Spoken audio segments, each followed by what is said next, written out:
Leval, c'est tout sur Sud Radio. Voilà, merci d'être là. J'espère que vous avez bien en main un portrait ou peut-être sous les yeux de la Joconde de Mona Lisa, le chef-d'œuvre absolu de ce génie qu'était bien sûr Léonard de Vinci, parce que nous allons vous décrire précisément ce qu'il y a dans cet ouvrage de Thierry Gallier que j'accueille tout de suite. Bonjour Thierry. Bonjour. Merci d'être là en direct sur Sud Radio. Vous êtes directeur artistique dans la presse, ce qui n'a absolument rien à voir avec l'univers de la peinture et la Joconde en particulier, on est d'accord ? On est d'accord, absolument, oui. Voilà.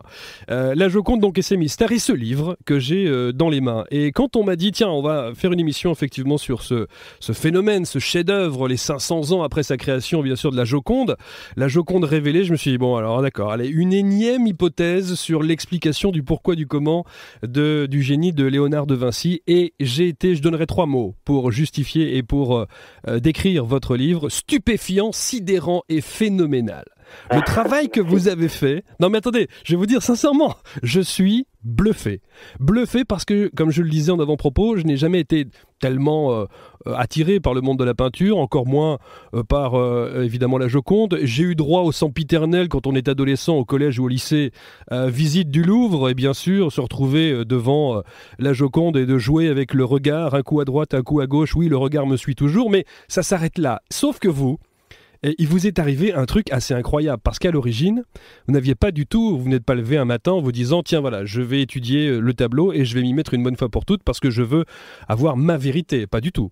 Ah, du tout. En fait, c'était un jeu. J'ai pas non plus de passion particulière pour la Joconde au départ. Et par jeu, en fait, j'ai affiché la Joconde au mur de mon bureau, en me disant que j'allais réfléchir à essayer de trouver le mystère, enfin ce qu'il y avait dans la Joconde depuis 500 ans. Essayer de trouver, en fait, c'est une image en 2 dimensions, hein, c'est une image toujours la même depuis 500 ans, et je me suis dit que comme c'était qu'une seule image, ce serait peut-être pas si compliqué de trouver ce qu'il y avait dans ce sourire et dans cette image d'aussi énigmatique.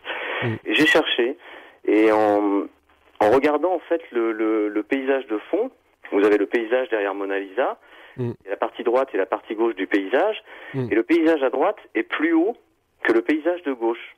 Alors on va rentrer dans le détail dans une seconde, parce que je voudrais quand même, j'espère que tous ceux qui écoutent l'émission ont le portrait justement de Mona Lisa sous les yeux, parce qu'on va essayer de décrire ça au fur et à mesure. Mais avant cela, vous savez qu'il y a quand même des gens qui disent que votre ouvrage va changer un petit peu la vision que l'on avait effectivement de la Joconde, que c'est plus qu'un livre, c'est carrément une thèse. Est-ce que vous êtes conscient de ça ? Oui, conscient, et en même temps, comme je vous disais, je suis pas chercheur ni expert, et j'ai pas de passion pour la Joconde, donc je l'ai regardé d'une façon décomplexée, en fait, juste pour m'amuser, comme un amusement. Donc je me suis pas bloqué avec ce qui était déjà connu sur la Joconde, etc. Même si j'ai lu plein de choses, etc. pour le savoir, mais je me suis pas arrêté à ce qui était déjà écrit. Je l'ai regardé avec un œil pas neuf, mais enfin un œil un peu un œil plutôt vierge, quoi, je dirais. Ouais, c'est ça. Alors, on se met en situation. On est dans votre bureau, en face de vous, il y a le portrait de la Joconde. Et là, évidemment, vous allez vous lancer dans un truc parce qu'il y a quelque chose qui vous attire. Et vous décidez, vous faites un petit geste qui est assez étonnant, je trouve. C'est qu'une fois que vous avez le portrait dans les mains, vous placez votre main, comme ça, sur l'arête du nez de la Joconde. Et vous divisez en deux, justement, le portrait de la Joconde droite-gauche. Et là, vous faites une première découverte. Voilà, c'est ça, c'est-à-dire que comme le paysage n'est pas raccord et que quand vous regardez le visage, la partie gauche, quand on regarde, pas sa gauche à sa partie droite à elle, mais la partie gauche du visage quand on regarde, la partie gauche du visage est légèrement plus cabossée. C'est léger, c'est très léger, mais il y a des petites bosses, Et en fait, ce paysage qui n'était pas raccord, plus cette différence dans le visage, effectivement, j'avais une photo de la Joconde sur mon bureau, j'ai posé la main sur l'arête du nez, et j'ai basculé ma main, en fait, comme vous voyez, une porte de saloon, une porte basculante. Exact, absolument. J'ai vu qu'à droite et à gauche, le visage n'était pas le même. C'est pas le même. Donc ça veut dire que ça n'est pas la même femme. C'est la même personne, c'est Mona Lisa, mais à 2 âges différents, c'est-à-dire qu'entre la partie droite du visage et la partie gauche du visage, il y a à peu près 5 ans d'écart. Non seulement il y a une différence d'âge, mais il y a aussi une différence d'âme, enfin d'état d'esprit. C'est-à-dire qu'à droite, elle est souriante, elle est plutôt sereine. À gauche, c'est un sourire un peu plus triste. Elle est un peu abattue, elle est un peu triste, etc. Et je me suis dit, c'est pas la même. Donc j'ai pris une règle, un cutter, j'ai coupé dans le sens vertical le tableau en 2. Dans le sens vertical, au niveau, vous voyez, il y a une raie au milieu de ses cheveux. Absolument. J'ai coupé le tableau à ce niveau-là en deux, j'ai séparé les deux parties, et là j'ai vu que c'était pas la même Mona Lisa.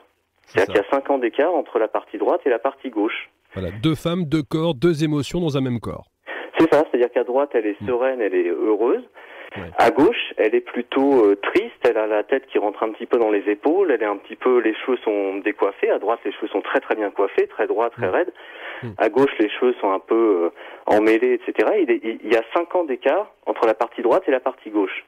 Et c'est, à mon avis, ce qui expliquerait le mystère du sourire de Mona Lisa, puisqu'on demande toujours si elle sourit ou si elle ne sourit pas. Je dirais qu'elle sourit et elle ne sourit pas.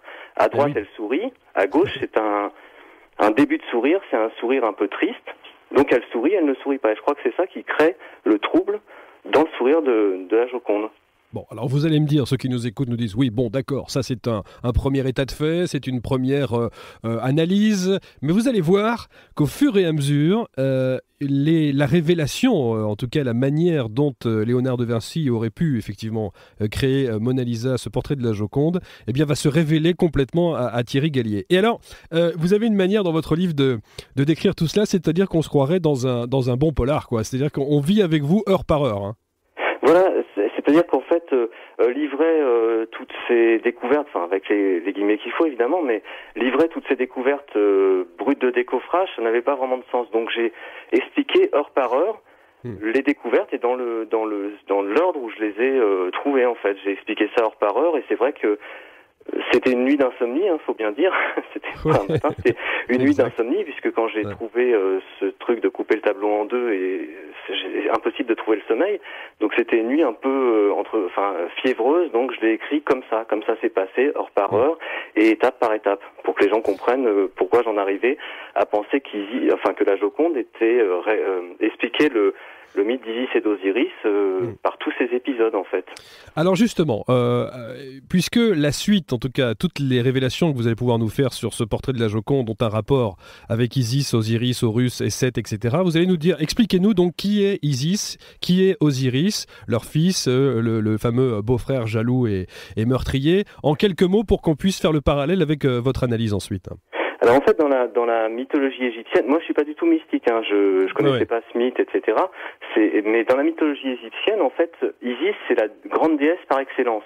C'est-à-dire que Isis c'est l'épouse d'Osiris. Elle se marie avec Osiris, qui est en même temps son frère, parce qu'en Égypte ils se mariaient entre frères et sœurs. Le beau-frère qui s'appelle Seth, S-E-T-H, est jaloux de cette union. D'accord. Donc il décide de tuer Osiris. Il crée un subterfuge, c'est-à-dire qu'il fabrique un coffre en disant celui qui peut rentrer dans ce coffre, je lui offre le coffre. Osiris rentre dans le coffre, en fait c'était un piège, il referme le coffre et il jette ce coffre dans le Nil pour se débarrasser. Sa femme, Isis, part à sa recherche. Le corps entre-temps a été découpé en 14 morceaux. Isis trouve 13 des 14 morceaux. Elle les ramène. Ne trouvant pas le 14e morceau qui est le phallus, en fait, d'Osiris, elle en confectionne un en argile. Elle s'en sert, enfin, si je puis dire, elle s'en sert, et de cet acte naît leur fils Horus. Horus qui va venger son père qui a été tué en attaquant Seth. Voilà. Alors ça c'est pour les grandes lignes. Et vous allez voir que tous ces points communs, tous ces petits détails dont on vient de parler avec Thierry à l'instant, eh bien vous allez le retrouver dans le tableau de Léonard de Vinci de la Joconde. Et c'est ça qui est assez incroyable. Alors si vous avez le tableau dans les mains, si vous avez l'image dans les mains, parce que si vous avez le tableau, c'est que vous avez fait un truc pas clair.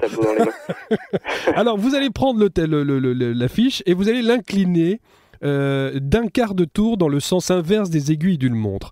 Et là, on va distinguer en bas, au milieu, une femme assise sur un trône, comme la reine d'Égypte, elle a la même posture. Hein. C'est ça, et c'est une des premières constatations que vous faites sur cette image.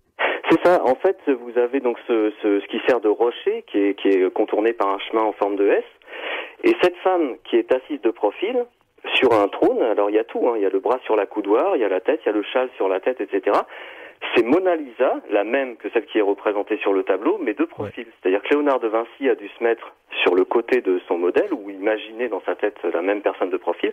C'est Mona Lisa de profil. En voyant cette image, j'ai tout de suite pensé, ça c'est Isis. Alors, pourquoi j'en sais rien, mais j'aurais vu une femme